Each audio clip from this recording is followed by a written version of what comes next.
దర్గాకి ఏదంతా చూస్తే మేము దర్గాలకి చిన్నప్పుడు మేము స్కూల్లో ఉన్నప్పుడు ఒక రొట్టెలు పండుగ ఉండే దర్గా మెట్లు వెళ్ళి మేము కూర్చోబెట్టి అక్కడ ఇర్రెస్పెక్ట్ హిందూస్ ఇది ముస్లిం ఫెయిత్ అనుకోకుండా వెళ్ళి కూర్చోబెట్టి అందరూ గౌరవించి దాన్ని ఈ రోజుకి వెళ్తారు హిందువులందరూ.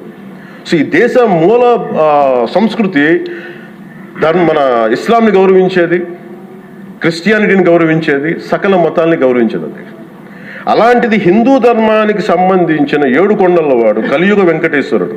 కలియుగ వెంకటేశ్వరుడు దైవం అనడానికి చాలా క్లియర్ కట్గా ఉంది అది. ఎందుకంటే కలియుగంలో జరిగింది ఆయనే దీనికి ఆధార పురుషుడు, ఆయన మూల పురుషుడు.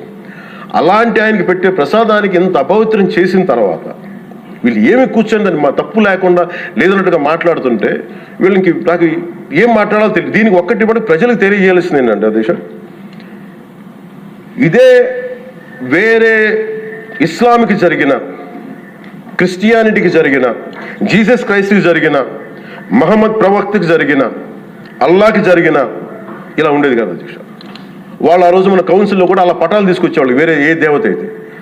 బికాజ్ ఇది హిందువులు కాబట్టి వీళ్ళ కులాలతో ముక్కలుగా అయిపోయి ఉంటారు కాబట్టి హిందువులు తమ మతాలను ఎడాపెడా వీళ్ళు జోకులు వేసుకోగలరు కాబట్టి దీనికి సీరియస్నెస్ లేదు అధ్యక్ష. Before blaming anybody else every Hindu has to take a responsibility for this. Every Hindu.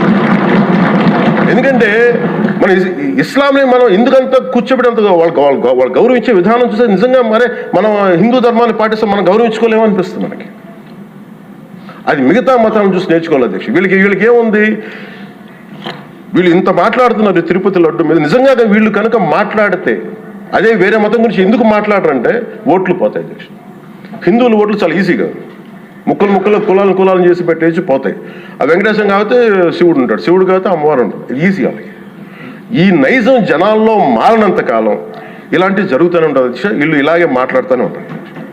ఇది లోపల నుంచి మనందరం కదలాలి. ఇర్రెస్పెక్ట్ ఆఫ్ పార్టీస్. నేను వైసీపీలో ఇప్పుడు రాని వైసీపీ నాయకులు కూడా అడుగుతున్నాను, వాళ్ళ పద్ధతిదారులు కూడా చెప్తున్నాను ఈ సభాముఖం. మీరు ఎవరన్నా సరే రేపొద్దున్న నుంచి మీరు వెళ్ళి తిరుమలలో వెంకటేశ్వర స్వామిని దర్శించుకున్నప్పుడు ఆ నిలువెత్తు స్వామివారిని చూసినప్పుడు మీకు గిల్ట్ కలగకపోతే మీరు చూడండి. ఎందుకంటే ఆయన కళ్ళలోకి చూసినప్పుడు మీరు ఇన్ని తప్పులు చేసేవాళ్ళు మేము వెనకేసుకొస్తున్నామని ఎవరన్నా మాట్లాడితే ఆ పాపం వాళ్ళకే కాదు వాళ్ళకు కూడా చుట్టుకుంటుంది.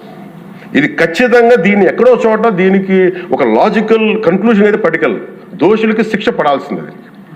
ఎందుకంటే ఇది ఇక్కడతో ఆగకపోతే ఇది ఒక పరంపర అయిపోతుంది. అందుకని మేము ఖచ్చితంగా I'm committed to get this. Who are the perpetrator, they should be punished.